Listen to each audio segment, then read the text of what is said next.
Welcome to Summon Adventurer, a father and son podcast where we talk intergenerational gaming, specifically role-playing games, and more specifically, Dungeons and Dragons. Everything from world building to homebrewing, map making, conlanging, preparation, narration, simulation, improvisation, and maintaining a long campaign over the span of many years. I'm Fong Wen.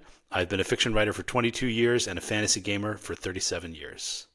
I'm Henry Wynn. I've been playing D&D since 2016 and playing role-playing games since way before that. So today's topic is homebrewed campaigns.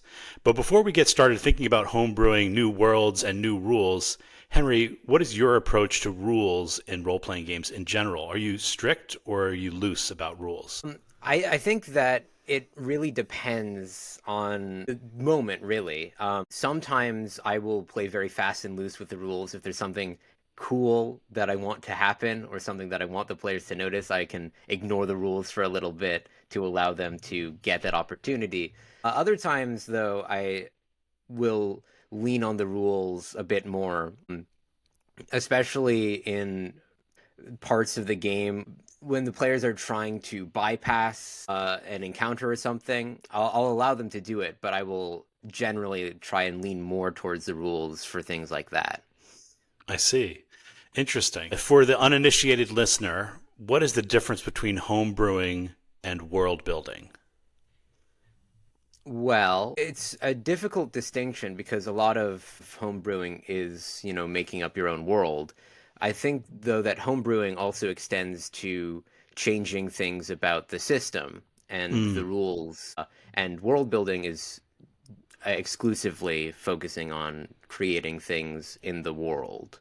And you can do world building in an established setting that's not homebrewed. You can do world building in, like, Faerun or something. Yeah, that's right. So world building is kind of a subset of homebrewing, but world building can exist outside of homebrewing as well, right? Yeah, yeah. So, a question for you. You've been DMing for 30 years, and it's been a homebrew campaign. And so, how convoluted has your world become after 30 years of altering it and changing it and running a campaign in it?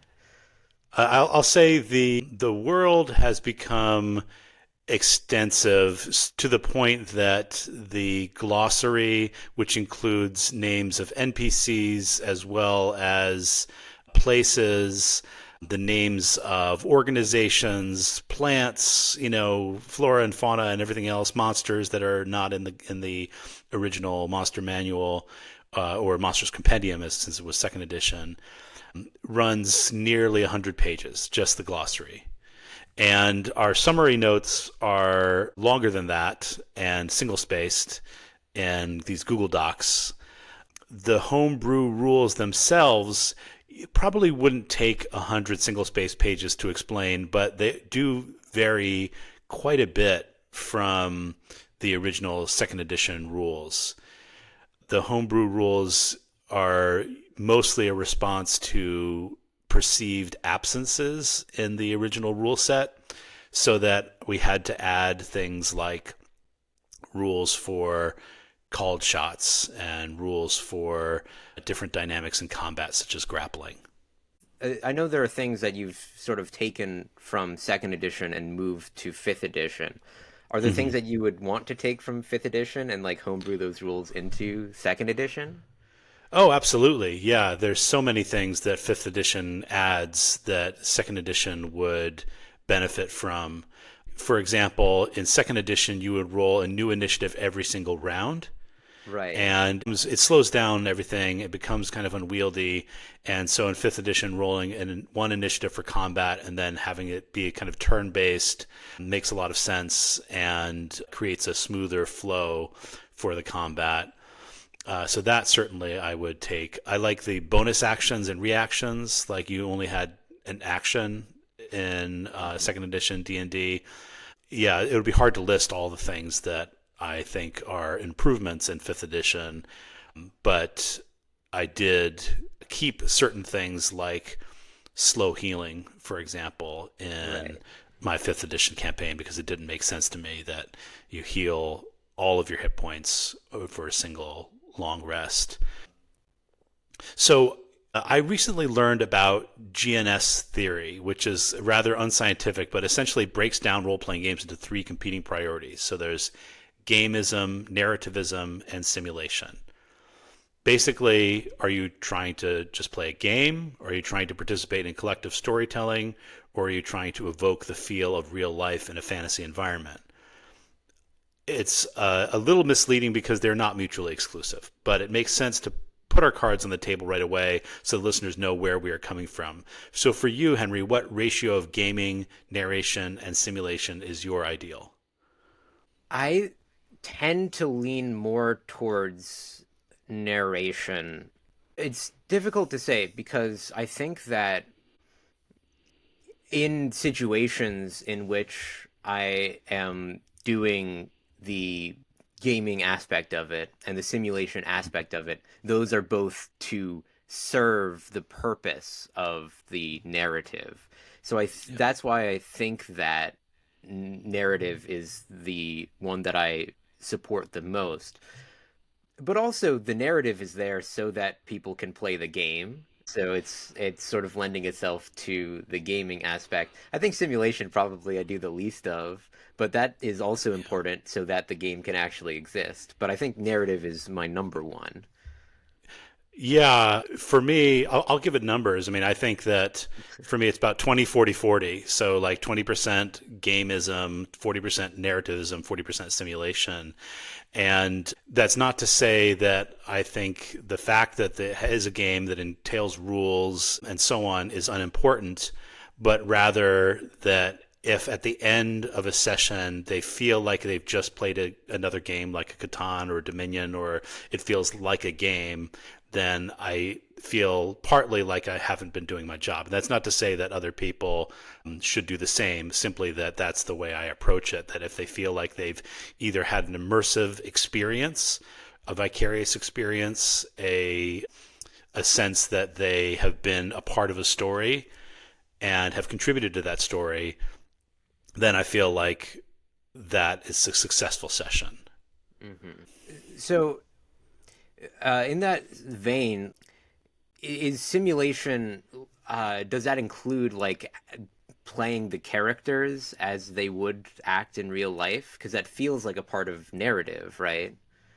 That's true. I think when I think of simulation, I think of it understandably from the DMing side, right? So I think about weather, and I think about the rhythms of life, and I think about the flora and fauna, and I think about calendar, and I think about all these things that don't have immediate effects on the game, may have an effect on the narration, but really only add a sense of realism more Hmm. so than contributing something which is narratively propulsive. I feel like fifth edition really has gone all in with the gaming side of things. So, like, there is a heavy component of storytelling, but they don't worry as much about simulation. So, for example, combat rules heavily favor the players, and there's much less risk of dying than in some earlier editions. So, I mean, do you think that you're not really thinking as much about simulation has to do with the fact that you started in fifth edition? I think that's very likely. I think that the way that role-playing games have shifted is more towards narrative and gaming Hmm. sides. Especially since there are a lot of video games which are not tabletop role-playing games, but they are role-playing games. And so it lends itself more to making it seem like a game. I have a friend who was talking about running a 5e game where the premise was we've all been transported into a video game to sort of explain away why we regain so many hit points at the end of Right. every day. Um, Interesting. lends itself a lot more, I think, to that idea of like this is a game that we're all playing. It's also a story, and the simulation aspect is less important. Yeah, I do have sessions that feel more like games, but I often walk away from them feeling a little dissatisfied. So, like, there are sessions where it's just a little role playing, and then like one main encounter. We'll even have maps, in a combat and things like that, and then it's over, and I feel a little bit like I've just been playing a video game. Yeah, like you mentioned.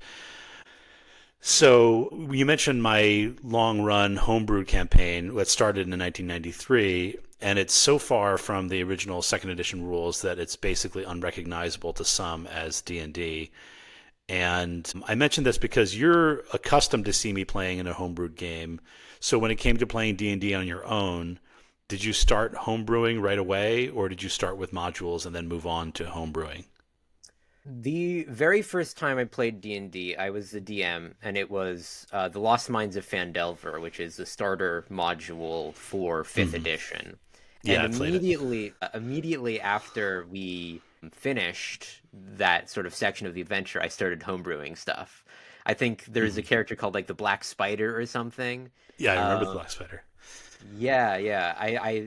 I don't remember exactly what I did, but I think I made him like come back as a bigger threat at some point, and I started homebrewing a bunch of other stuff. So it was only for a short time that I've run modules. I've not run modules since then. I see. Yeah. Have you run any modules? So the first game that we ever played, similar to your experience, was a module from Dungeon Magazine called The Well of Lord Barkis. And that well has become a very important part of the world that I subsequently built right up until the apocalypse that the party suffered last year. I think I may have used a module or two somewhere in there, or at least, got inspiration from those modules. I don't think I used them very strictly, but if they had useful maps and they had useful NPCs and things like that, I'm pretty sure that I incorporated them because we had a subscription to Dungeon Magazine and it had every month, a new module or several modules. So I'm sure that I use them. I just don't have memories of specific modules other than that very first one because it really stuck with us and endured throughout the long life of this campaign. How much do your players participate in the world building and homebrewing? Do they ever ask you to implement certain rules or features?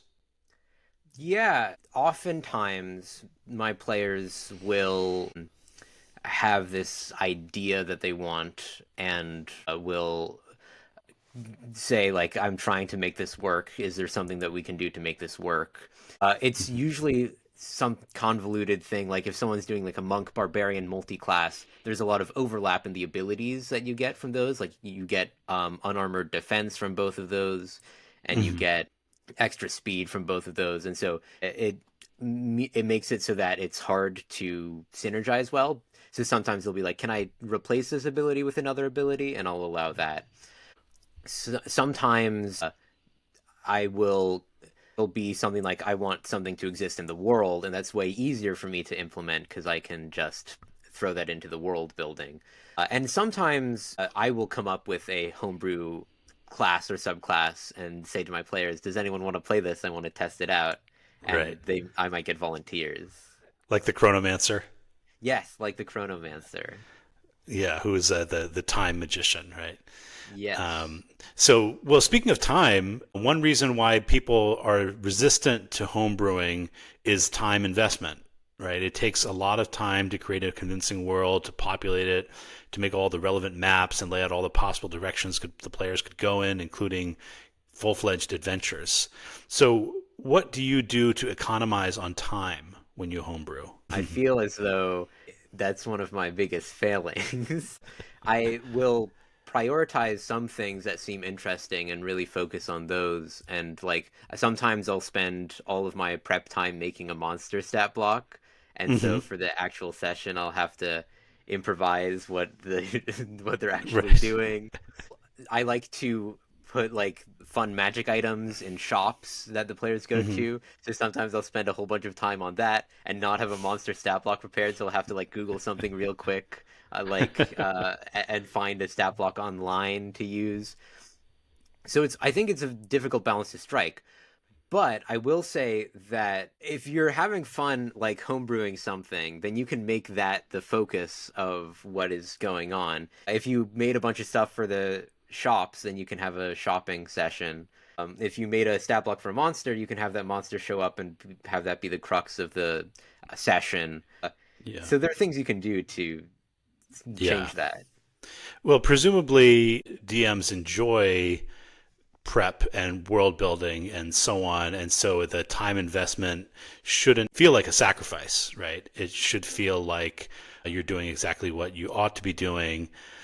But when it comes to economizing time, I think for reasons you mentioned, it's a lot easier to do now because of being able to look up stat blocks online in an instant.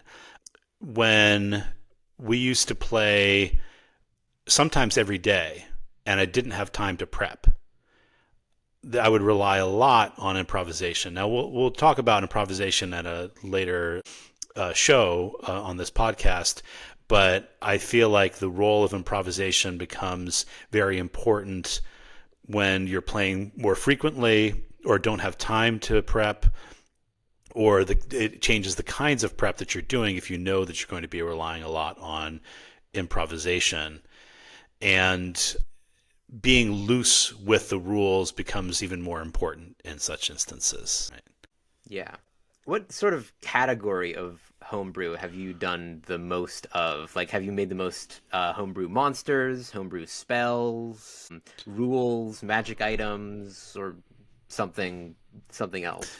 All of the above, for sure. I mean, every once in a while, when I feel like they've been in the same environment for a while, fighting the same categories of monsters and so on, I will create a new continent or island or realm beyond which they have knowledge that possesses new monsters and new, rules for magic, the way that the magic works. So I made a TikTok describing this, but there is a continent in the world of Venesius, which is the world that most of my campaign has been set in.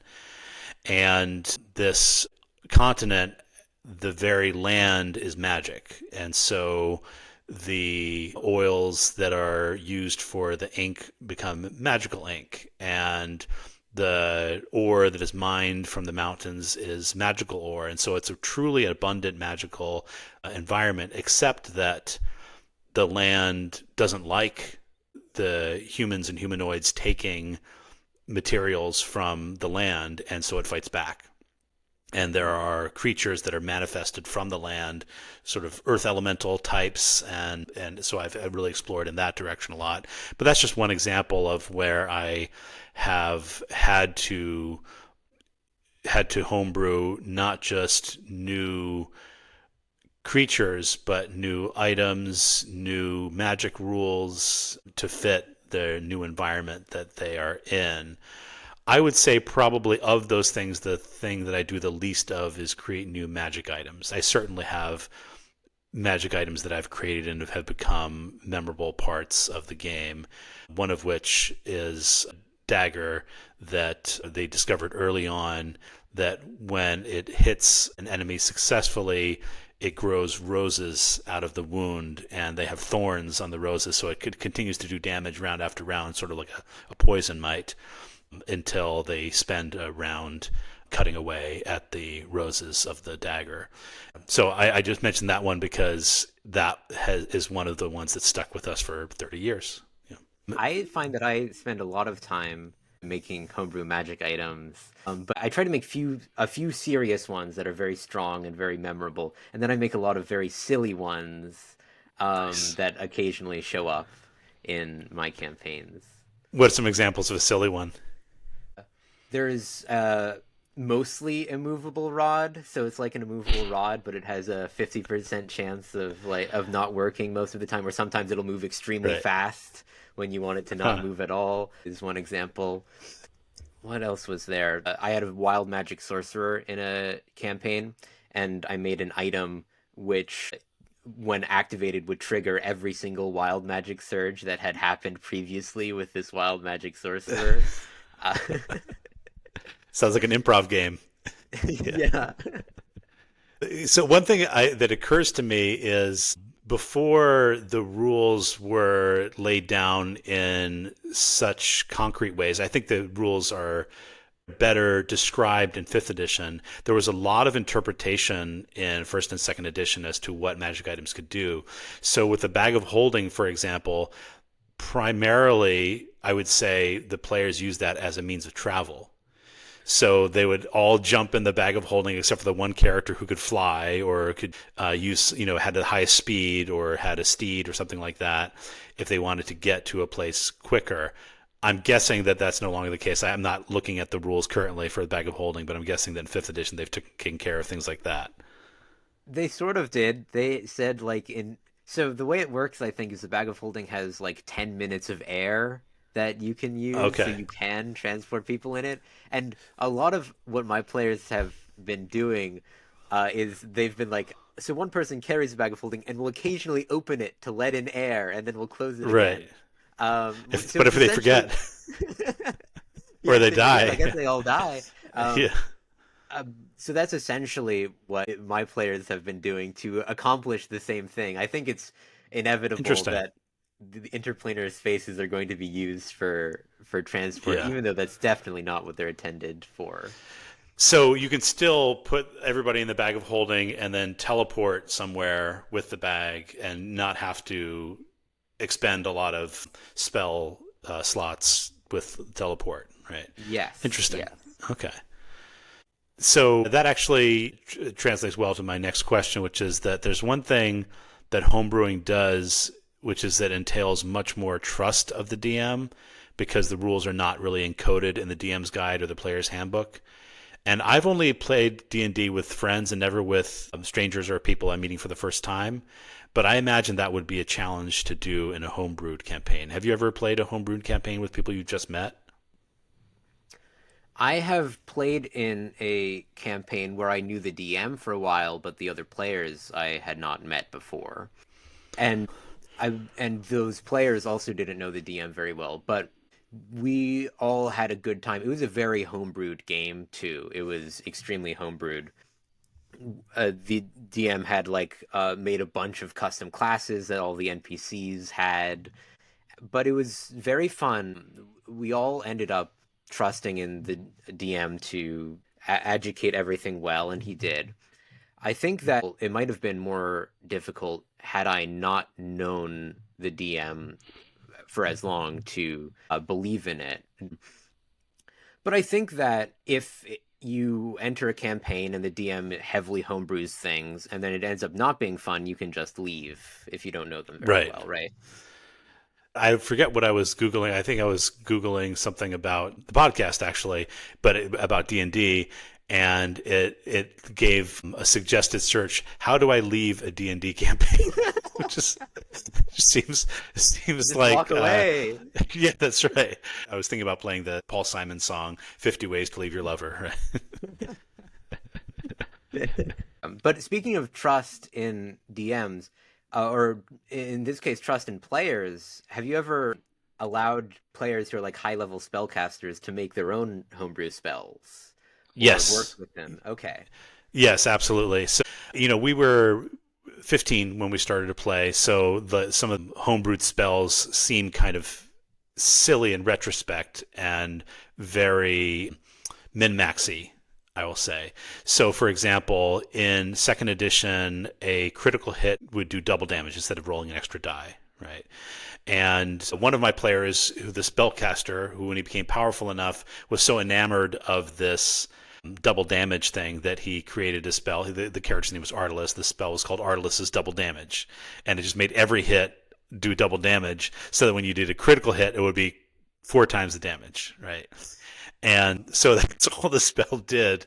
And in game, like, who knows what the characters themselves would have thought about double damage? What does that mean, right? But it made all the sense in the world to our 15-year-old or 16-year-old selves. I don't remember how old we were when he made that spell. There were also spells that I homebrewed and that the players found ways of utilizing. So one of the homebrewed spells that I made is the title of this podcast, Summon Adventurer.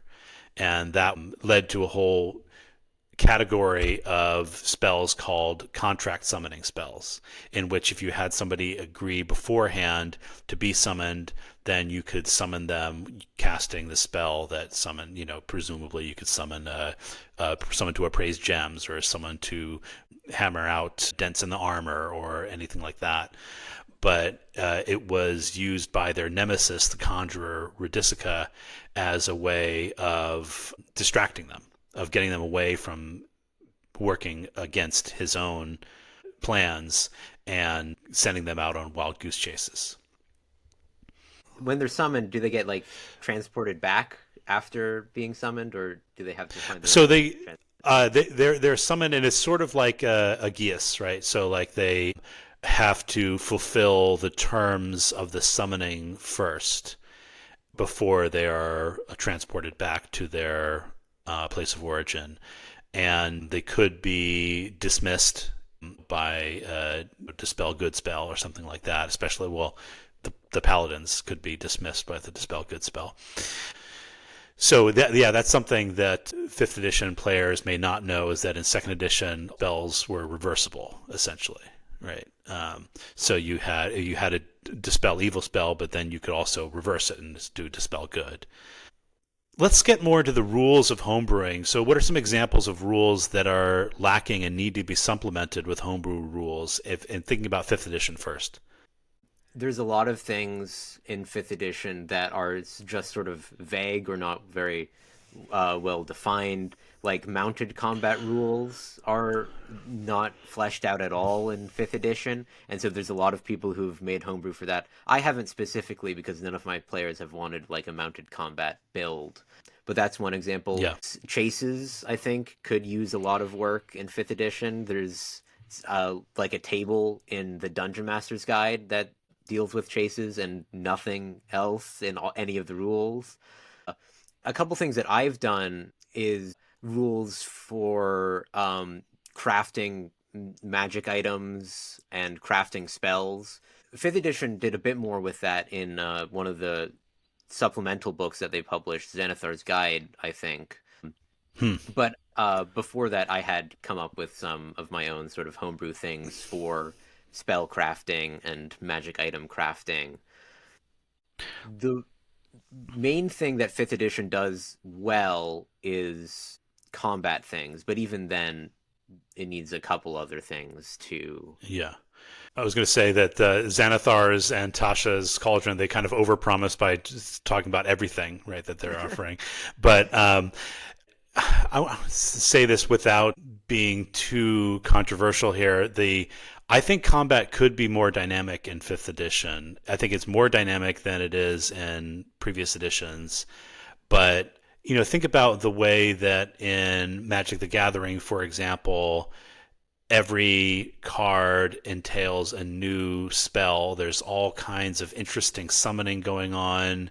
There's all kinds of interesting attacks and defenses and counter spells, and sometimes in 5th edition, as well as 2nd edition, which are the ones that I've played the most of, it becomes like I hit with my sword and you either miss or you hit. And then the next round, maybe you hit with a sword, maybe I'll take out my mace, maybe I'll, there's the range of possibilities. It's a lot more in 5th edition than it is in 2nd edition, I'll say that, because there's the bonus actions and there's all the class features and there's possible feats and so on. But it still sometimes comes down to that: roll an attack roll. Do you hit? Yes, roll a damage. And this is the damage, and I mark that. And then, so I'm always on the lookout for ways of making it more dynamic. I'm thinking about like hand-to-hand combat, for example, which like the rules of grappling could be supplemented, rules for clinching, takedowns, called shots. In sword fighting, like parrying and disarming are kind of fun. I know there are rules for those, but they're a bit lacking.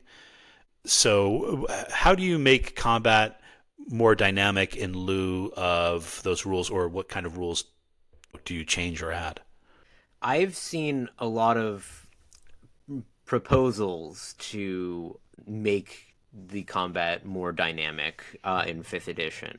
I've seen a lot of people saying that all martial classes should get access to the Battlemaster fighter's abilities. The Battlemaster fighter gets these things called superiority dice, which they can use to parry or riposte or do like a goading attack or things like that. Mm-hmm. And so I've seen a lot of proposals online to do that. And I've looked at a lot of other role playing games to see what they do with combat. I think it is not just fifth edition which falls into this trap. I think it's a lot of role playing games that have combat as a key piece, Yeah. and a lot of, I think, like video game role playing games fall into this trap as well, where you get access to a Yeah. bunch of abilities, but it's almost always the most optimal to just attack every single turn. I have not implemented in any of my games these changes yet. I've thought about Right. it for a while, but in the long running game that I've been running since 2016, the martial characters, I gave them magic items to supplement them when they needed it, and that Mm-hmm. already made them more dynamic. So I haven't needed to change anything in the rules. And then in more recent games, I just haven't thought to include it. I've been doing other homebrew things with those games. Like I am running a campaign where they're all noir detectives, and so I've had to do a whole bunch of homebrew changes to fifth edition Right. in order to make that make sense. Yeah. From a player perspective, I've tried to use a lot of improvised weapons and tried to integrate that. They're always less effective though than just using, like, if I have a +1 sword or something like that, then it's it makes much more sense just to use the +1 sword all the time. But it's more dynamic and fun if my bard has like a rain stick, which is meant to like simulate the sound of rain, and he uses it as a quarterstaff instead, or try like a two-handed attack using like the broken off chair legs from the bar brawl or something like that as clubs. Yeah. Yeah, absolutely. From a player perspective, bonus actions are where a lot of the strategizing and dynamic play exists, I think, in fifth edition. So, as a Right. rogue, most people don't complain about playing a rogue, even though their ability, every turn they usually attack, because they have like Mm-hmm. three different options for their bonus action that are all very strategic. So they can hide or run away or move around and things like that. And certain subclasses of rogue give them even more options for bonus actions. So I think Hmm. if there was a way to extend that to more classes, or maybe to change actions to be more like bonus actions in that way, to give them more Yeah. reasonable options, that could be a way of making it more dynamic. Well, regardless of whether the combat is dynamic or not, my players seem to really enjoy combat, right? It's just like one of the, if we go over a session without combat, there's always something a little bit lacking, though I personally enjoy role-playing heavy kind of environments. But that brings me to a question, which is that I send out a feedback form to my players, and one thing that was near unanimous among the players is that they enjoy the supplementary documents like the glossary or the history, the summary, obviously, but like maps, musical accompaniment, pictures of NPCs, backstories, and so on. So, how much supplementary material do you provide to the players, and how do you space it out so that it's not like, just when you have the energy, like one session, you just like this barrage of supplementary documents, and then you don't do it for a couple of months. And, so what kind of supplementary documents do you use, and how do you space it out? Well, in terms of music, that's every session I put on like ambient music for the in-person sessions. But in terms of like music that is in-game diegetic music, I don't often have anything for that. I will occasionally come up with poems that I give to my players. Nice. Usually, poems and riddles, I think, are the most common types of supplementary documents that I give to my players, because those are always exciting, and I can give them like a physical piece of paper with a riddle written on it, and they can puzzle over it. Yeah. I think puzzles are very good for that sort of thing. Playing virtually, they can't just like look it up on the computer and on the internet. These are your original Yeah. riddles, though, right? So they wouldn't find Yes. anything even if they search that. Okay, They interesting. wouldn't find anything. Yeah, I Yeah, make yeah. up riddles. Yeah, riddles and puzzles I think both are really good for this. And I try and do like I love making maps. That's the other thing that I Hmm. will make that's in terms of supplementary materials. Maps, I Yeah, will yeah. make one at the beginning of the campaign, give it to the players, and Nice. I'll sometimes make other maps later on in the campaign if they visit new places. Yeah. And I feel like we're going to continue to talk about map making at a future podcast, but I do want to point out you're talking about actually hand drawn maps, right? Yes, yes. Yeah, yeah. That's just so super cool. It's so much adds so much flavor compared to the digital maps. Even though you can't zoom in or do the kind of thing with the finger where you make it bigger. So I've been playing second edition for so long that adapting to fifth edition has been mostly exciting, but also occasionally frustrating. I love the bonus actions and reactions, like I mentioned. I like the varieties of classes and races and how it treats initiative and a round of combat, but healing all hit points overnight seems to completely undermine any gesture of simulation to me. And getting 3 rounds to recover after being reduced to 0 hit points is maybe overgenerous. So I don't want to sound like a curmudgeon, but there is a lot in 5th edition that seems to protect the player characters from any real peril. Would you say that's accurate?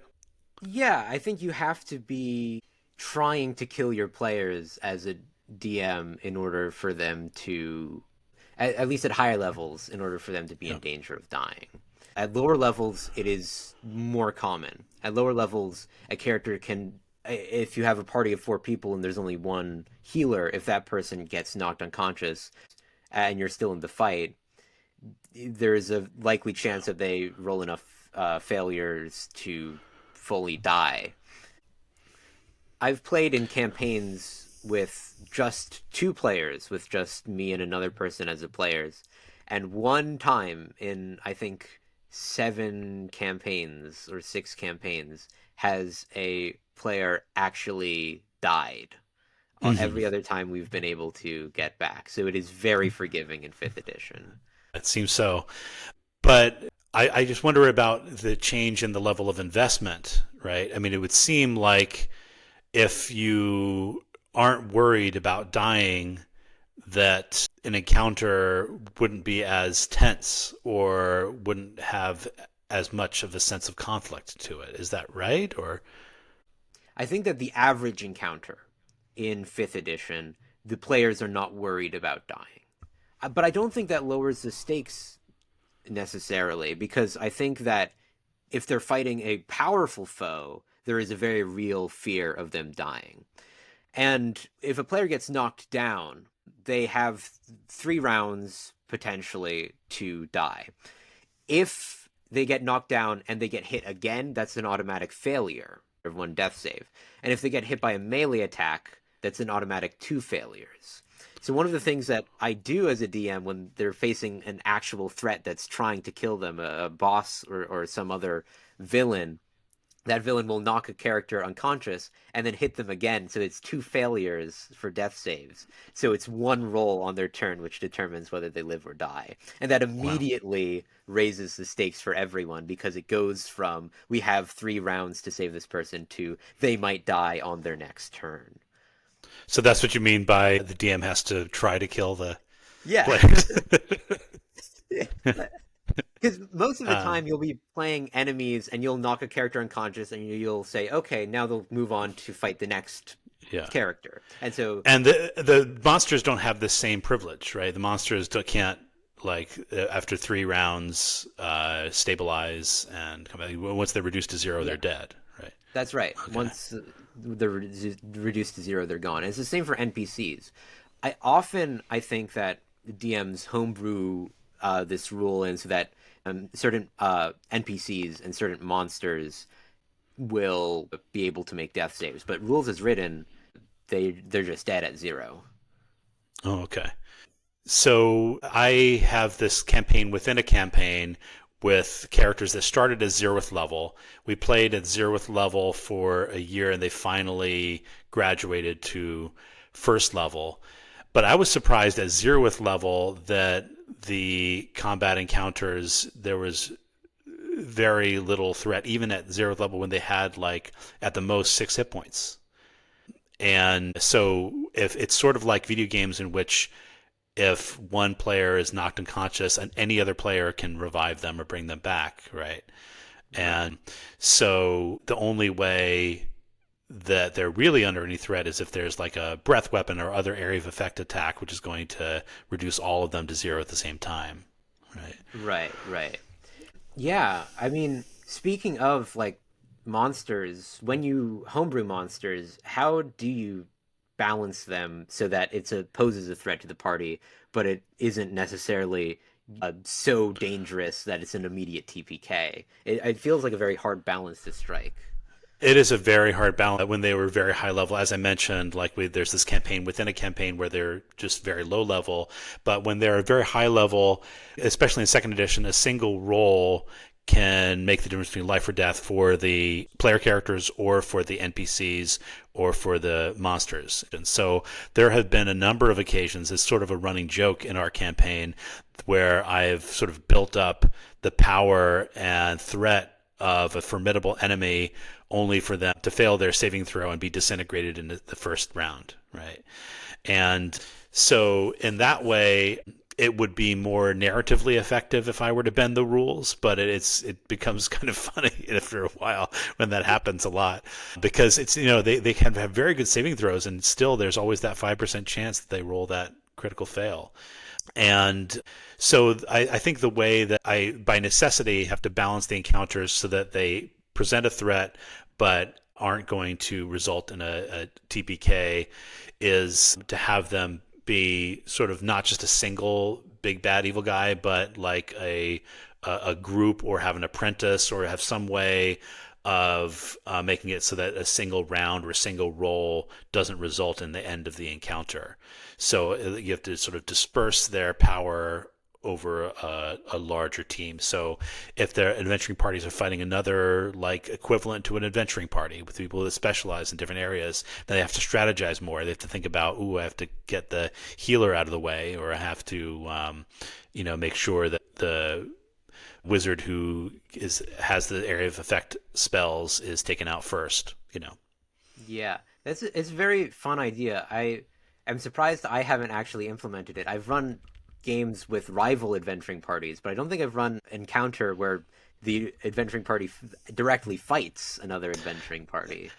Well, I should say that in these cases they haven't been actually another adventuring party, but say they're like representatives from the king's army that are after them, and a wicked king sort of finds them to be a threat and so sends some people after them.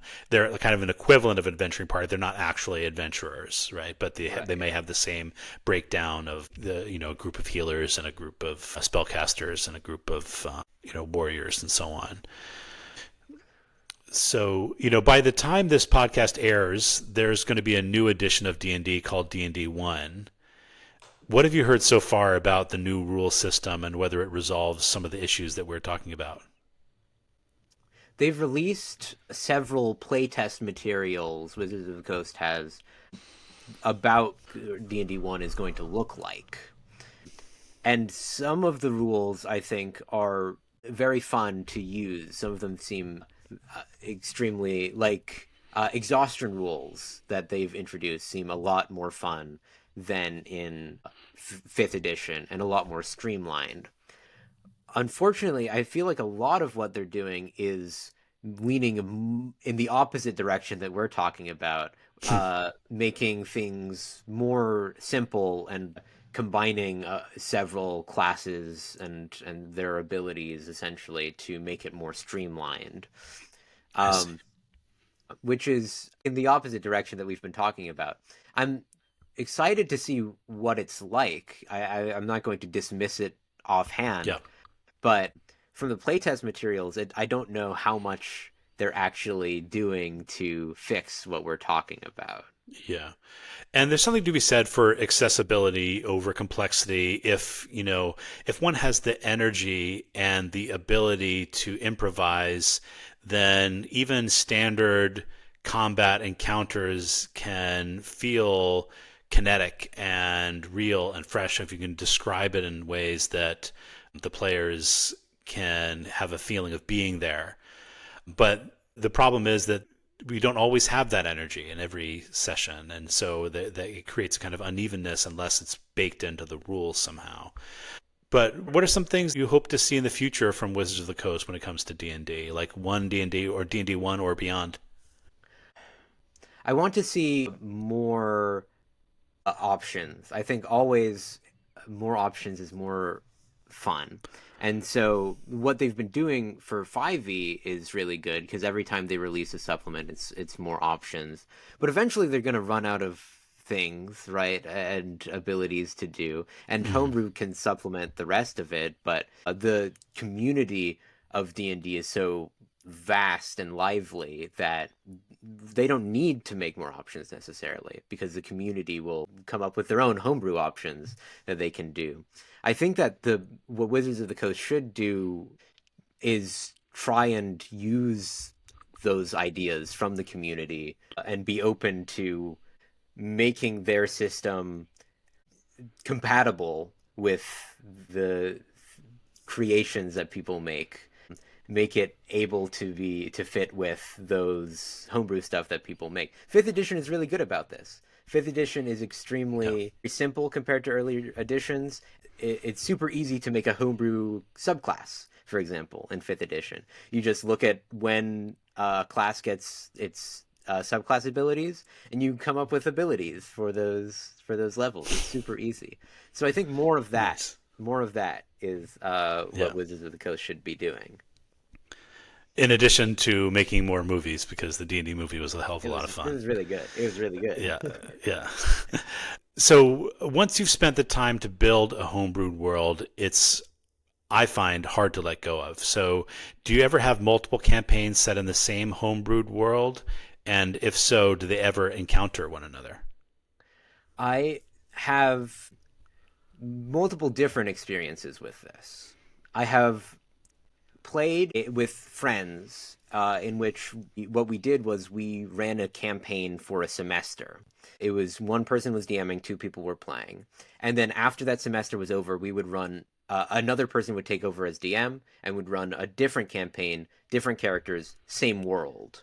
Potentially same time, potentially a different time. And there would be a bunch of little references to our characters, but they would never appear until one of these friends, as a surprise reveal, made the big bad of his campaign a character from a previous campaign. And so at the final fight, we had to fight this character from the previous campaign, which was very fun. But so that's one experience I've had with this, and it's very good because it makes the world very fleshed out, especially with so many voices contributing to it at different times. Yeah. It makes a very like robust timeline. Different countries have all sorts of connections to each other, and it makes it feel very lively and real. I've done another thing where I have run multiple campaigns in the same world. I where I am the only DM for these games. And once Hmm. again, I've had references, but the characters have not met each other yet. But this is also, I haven't been running those campaigns for quite as long, so maybe they will. That's exciting. The only experience that I've had that's been similar or close to that is that the game that I played as a player, and the character that I played, Decaldor, became godlike in power and became the literal god of Venetius, the world that I've run for 30 years. And then another character within that campaign did this kind of spin-off world and is the god of that world. So it's a sort of this like Matryoshka doll, embedded worlds. But it all started with this character that I created when I was a young kid. Yeah.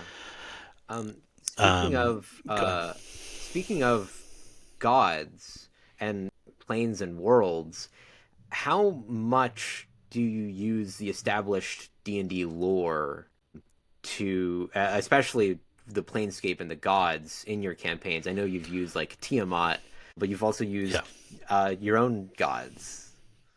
Yeah, I would say little to none at all. So, like, I will use like the demons and devils, or I guess fiends and things like that. But when it comes to the gods, I use very little or none at all. The gods in Venetius, the campaign that I ran for many years, are all there's the creator god, which is Decaldor, and then there are his apprentices who also became gods. There are only 3 of them. So there's a pantheon of 4 in the world. There are lesser gods in that world, but they don't come from any of the D&D materials. You're right. I make a few exceptions. One of them is that for dragons, Tiamat and Bahamut are there. I just think they're cool, and so I wanted to use them. But yeah, beyond that, there's very little use of the gods as written in the guides. So now it has come time to roll for dismissal. On a successful hit, our summoned adventurer must be banished back to the plane of existence from which they came. And now I roll. I actually rolled a nat 20. The dismissal is a critical success.